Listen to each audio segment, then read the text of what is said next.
तो पिछले एपिसोड में टैन्यू और मेंगई एक साथ में रिंग को गार्ड करने के लिए रेडी हो गए थे, जिसके बाद अगले सीन में हम देखते हैं कि एक साथ में बहुत सारे स्टूडेंट इनके ऊपर अटैक करने के लिए चले जाते हैं, क्योंकि आज वो इस बात का फायदा उठाकर उसे मार देना चाहते थे। लेकिन इसके बाद भी टैन्यू को इसके बारे में कोई चिंता नहीं थी और फिर वो इनसे कहता है कि क्या मुझे मार देने की इतनी ज्यादा जल्दी है। अब इस तरह से वह भी इनका सामना करने के लिए रेडी हो गया था और इसी के साथ वो इनसे कहता है कि अगर तुम सभी एक साथ में मेरे ऊपर अटैक करने के लिए आओगे तब इस तरह से मेरा भी टाइम बच जाएगा। और अब इतनी बात कहने के बाद वो इनके ऊपर अटैक करने के लिए चला जाता है, लेकिन हम देखते हैं कि टैन्यू के अटैक करने की स्पीड बहुत ही ज्यादा थी, जिसके वजह से इन तीनों में से कोई भी इसके अटैक को नहीं समझ पाया था और इस तरह से टैन्यू ने केवल एक झटके में इन तीनों को मार दिया था। अब टैन्यू के इस टैलेंट को देख सभी लोग काफी हैरान हो गए थे, क्योंकि इनको लग रहा था कि टैन्यू अकेले इनका सामना नहीं कर पाएगा, जबकि उसने तो बहुत ही आसानी से इन सभी को मार दिया था। वहीं दूसरी तरफ हम देखते हैं कि मास्टर तेनताई को इस बात से काफी खुशी हो रही थी और इसके अलावा मिस विंग भी टैन्यू के इस टैलेंट से बहुत खुश नजर आ रही होती है। इसके बाद टैन्यू फिर से अपने जगह पर वापस आ जाता है और फिर वो इनसे कहने लगता है, मैं जानता हूँ कि तुम में से बहुत सारे लोग मुझे मार देना चाहते हैं और इसीलिए मैं तुम सभी को बहुत ही अच्छा चांस देना चाहता हूँ। और इसके बाद वो इनसे कहता है कि अगर तुम सभी चाहो तो एक साथ में मेरे ऊपर अटैक करने के लिए आ जाओ, क्योंकि तुम्हारे पास में मुझे चैलेंज करने के लिए केवल 100 चांस ही बचे हुए हैं। अब इसके इस बात को सुनते ही बहुत से मास्टर की हालत पूरी तरह से खराब हो जाती है, जबकि कुछ स्टूडेंट कहने लगते हैं कि यह टैन्यू तो बहुत ही ज्यादा घमंडी है, क्योंकि असल में वो हाइट एंड डेप्थ के बारे में कुछ भी नहीं जानता और शायद उसे नहीं पता कि फिटल सोल रिल्म वाले यहाँ पर अभी भी बहुत सारे ताकतवर लोग हैं, जिसके वजह से अब मैं भी देखना चाहता हूँ कि आखिर वो कितने देर तक इनका सामना कर पाता है, क्योंकि आज उसे कोई ना कोई जरूर मारेगा। वहीं दूसरी तरफ हम देखते हैं कि टैन्यू इस बात को सुनकर मुस्कुरा रहा था और उसे किसी भी बात के बारे में कोई भी चिंता नहीं थी। तभी अचानक से बहुत सारे स्टूडेंट एक साथ में इसके ऊपर अटैक करने के लिए आ जाते हैं, लेकिन हम देखते हैं कि इसके बाद भी टैन्यू के चेहरे पर कोई घबराहट नहीं थी और इसके बाद वो बहुत तेज स्पीड के साथ में इनके ऊपर अटैक कर देता है, जिसके वजह से इस बार भी इनमें से कोई भी उसका सामना नहीं कर पाता और अब इस बात के वजह से ये सभी लोग काफी हैरान हो गए थे। वहीं दूसरी तरफ हम देखते हैं कि सियाओ भी इस बात से काफी खुश नजर आ रही थी, लेकिन इसी के साथ उसे टैन्यू के बारे में चिंता भी हो रही थी। अब इधर टैन्यू ने एक बार फिर से सभी को मार दिया था और इसके बाद वो फिर से अगले ग्रुप का सामना करने के लिए रेडी हो जाता है, लेकिन इसके बाद वो लिंगू कांगे और मिरोंग होंग से कहने लगता है कि मैं जब बाहर था तो लिंगू चांगकोंग और मिरोंग कुन ने मेरे ऊपर अटैक करने की कोशिश की थी, जिसके वजह से उस वक्त वो दोनों मेरे ही हाथों से मारे गए थे।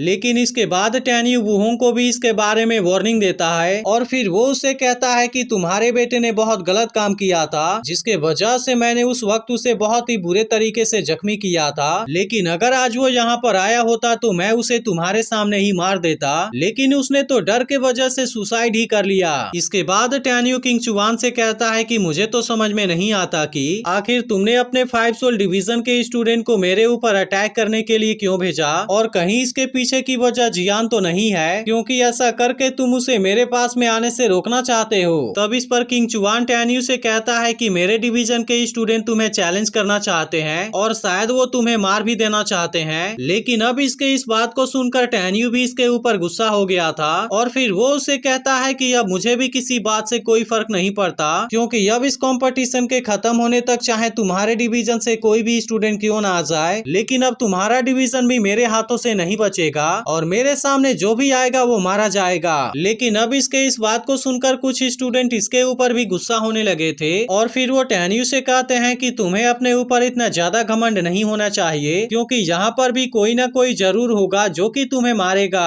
अब इसी के साथ हम देखते हैं कि बहुत से स्टूडेंट टैन्यू के बारे में गलत बोलने लगे थे और फिर वो उससे कहने लगते हैं कि आज तुम्हें मरने से कोई भी नहीं बचा पाएगा। लेकिन अब इनके इन बातों को सुनते ही डेनियल और उसके साथ ही टैन्यू को सपोर्ट करने लगे थे और फिर वो टैन्यू से कहने लगते हैं कि तुम इनमें से किसी को भी मत छोड़ना और इस दौरान तुम्हारे सामने जो भी आए तुम उन सभी को मार देना। वहीं दूसरी तरफ इन सभी बातों से मेंगई भी काफी खुश होने लगी थी, जबकि खुद मास्टर तेनताई को भी टैन्यू के ऊपर पूरा यकीन था और इसीलिए वो भी किसी बात के बारे में चिंता नहीं कर रहे थे। तभी इसी बीच हम देखते हैं कि एक लड़का टैन्यू से फाइट करने के लिए रेडी हो जाता है और इसके अलावा वो अपने साथ में कुछ और लोगों को भी ले जाने के लिए रेडी हो जाता है। लेकिन अभी भी हम देखते हैं कि टैन्यू के चेहरे पर कोई भी घबराहट नहीं थी और इसके बाद वो अपने पावर का यूज करके यहाँ पर किसी फॉर्मेशन को सेटअप करने लगता है। जिसके बाद हम देखते हैं कि अब इस बात से ये सभी लोग काफी घबरा गए थे, क्योंकि असल में यह चीज कोई और फॉर्मेशन नहीं थी बल्कि यह फॉर्मेशन एक पावरफुल स्वॉर्ड फॉर्मेशन होती है। अब इस तरह से टैन्यू अपने पास के 11 एट्रीब्यूट वाले फ्लाइंग स्वॉर्ड को यूज करने लगा था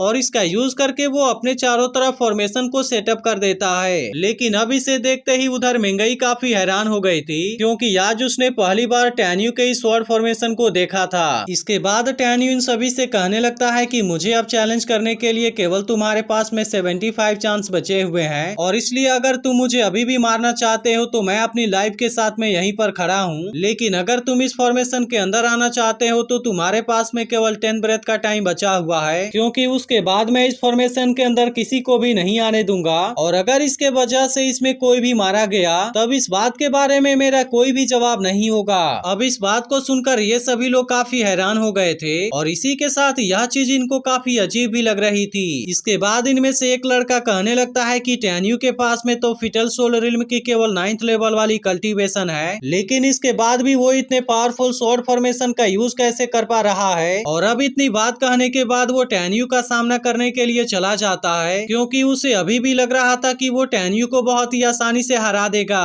अब इसे देखते ही बहुत से स्टूडेंट इस लड़के के बारे में बात करने लगते हैं और फिर वो कहने लगते हैं कि सीनियर ब्रदर यी डोंग पूरे बीस्ट सोल डिवीजन में ताकत के मामले में 4th रैंक पर आता है, जिस बात के वजह से इन सभी को लग रहा था कि शायद वो टैन्यू को मारने में कामयाब हो जाएगा। और इसके बाद यहाँ पर और 2 स्टूडेंट उसकी मदद करने के लिए आ जाते हैं, लेकिन हम देखते हैं कि टैन्यू को अभी भी इसके बारे में कोई चिंता नहीं थी और वो इनका सामना करने के लिए पूरी तरह से रेडी होता है। यह देख यूडोंग अपने लोगों से टैन्यू के ऊपर अटैक करने के लिए कहता है, जिसके बाद इस बात को सुनते ही उसके दोनों आदमी टैन्यू के ऊपर अटैक करने के लिए रेडी हो जाते हैं। लेकिन हम देखते हैं कि टैन्यू को अभी भी इसके बारे में कोई चिंता नहीं थी और इसके बाद वो इनका सामना करने के लिए खुद को रेडी कर लेता है और इसी के साथ हम देखते हैं कि वो मुस्कुरा भी रहा था। इसीलिए वो दोनों जैसे ही इसके ऊपर अटैक करने के लिए आते हैं, टैन्यू अपने जगह से बहुत ही आसानी से हट जाता है और इस तरह से वो खुद को जख्मी होने से बचा लेता है। लेकिन यह देख अब यूडोंग भी काफी हैरान हो गया था, क्योंकि टैन्यू ने अभी तक इनके ऊपर एक भी अटैक नहीं किया था, जिसके वजह से यह बात उसे काफी अजीब लग रही होती है। वहीं दूसरी तरफ हम देखते हैं कि यूडोंग के साथ में यहाँ पर आए हुए दोनों लड़के भी काफी डर गए थे, क्योंकि अब इनको भी यहाँ पर काफी अजीब फील होने लगा था और इसके बाद वो टैन्यू के द्वारा लगाए गए स्वॉर्ड फॉर्मेशन के बारे में बात करने लगते हैं। जिसके बाद यूडोंग भी कहने लगता है कि यह फॉर्मेशन मुझे भी काफी अजीब लग रहा है और इसीलिए वो अपने लोगों से कहता है कि हमें इसके बारे में सावधान रहना होगा और इसी के साथ वो इनसे टैन्यू के ऊपर अटैक करने के लिए रेडी हो जाने के लिए भी कहता है। लेकिन अब इसके इस बात को सुनते ही टैन्यू इनके ऊपर हंसने लगा था